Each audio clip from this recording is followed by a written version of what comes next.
நாங்கள் தான் உங்கள் அஜித் தேவயானி. இன்றைக்கி என்ன குழம்பு? சிக்கன் குழம்பு பார்க்க போகிறோம். அதுக்கு தக்காளி நறுக்கி வச்சு, வெங்காயம், கருவேப்பிலை, மல்லிச்செடி. நான் சிக்கன் வறுவல் பொடி தான் போடுவேன் குழம்புக்கு. நான் கிரேவிக்கு இஞ்சி பூண்டு பேஸ்ட்டு, கறி மசாலா, பட்டை எடுத்துக்கிட்டேன்.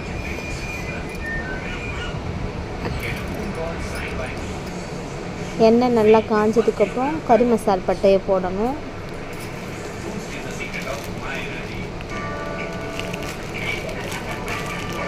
எண்ணெய் நல்லா காஞ்சிருச்சு. இப்போ கறி மசால் பட்டையில் இருக்கிறத போட்டு வெங்காயம் போடணும். வெங்காயத்தோடய நான் உப்பு சேர்த்து போட்டு நல்லா வதக்கிடுவேன். வெங்காயம் நல்லா பொன்னிறமாக வதங்கினதுக்கப்புறம் நான் இஞ்சி பூண்டு பேஸ்ட்டு போடணும். நான் எப்போவுமே இஞ்சி பூண்டு தட்டி தான் போடுவேன். அன்றைக்கி இஞ்சி இருந்தது, பூடு கிடைக்கலையா, கடை வேறு அடைச்சிருந்துச்சு. சரின்னு சொல்லிட்டு இஞ்சி பூண்டு தட்டியே போட்டாச்சு. வதக்கி முடிச்சோன்னா அந்த கறி மசால் பட்டையை நான் எடுத்துருவேன். அதை பொரிஞ்ச உடனே, எண்ணெயில் பொரிஞ்சோடனே அதை எடுத்துருவேன். அதை போட்டே இருக்க மாட்டேன், எடுத்துருவேன். நல்லா பொன்னிறமாக வதங்கினதுக்கப்புறம்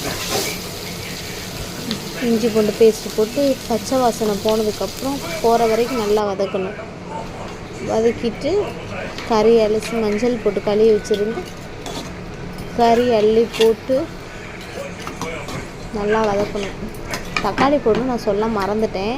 தக்காளி நல்லா குழைவாக வந்ததுக்கப்புறம் கறியை போட்டு நல்லா வதக்கிட்டு அப்படியே சிம்மில் வச்சு கொஞ்சம் நேரம் ஒரு 10 நிமிஷம் மூடி வச்சிடணும். மூடி வச்சு தண்ணி ஊற்ற தேவையில்ல. அந்த கறியில் உள்ள தண்ணியே நல்லா வெளிவிட்டு வரும்.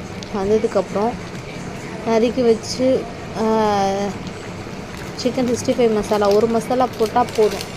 போட்டு நல்லா கிண்டி விட்டு நல்லா எண்ணெய் பிரிஞ்சு வந்ததுக்கப்புறம் ஆஃப் பண்ணிவிட்டு மல்லிச்செடி போட்டு ஆஃப் பண்ணிட்டோம்னா சூப்பராக இருக்கும். அதுக்கு ரசம் வச்சுக்கிட்டோம்னா செம்மையாக இருக்கும்.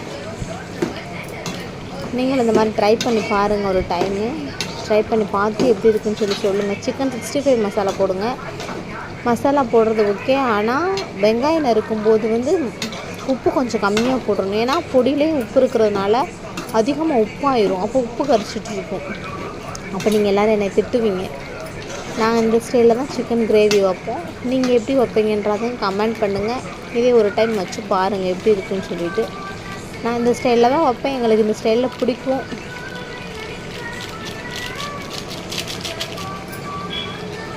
கொஞ்சம் கரம் மசாலா போட்டுக்கிட்டேன்.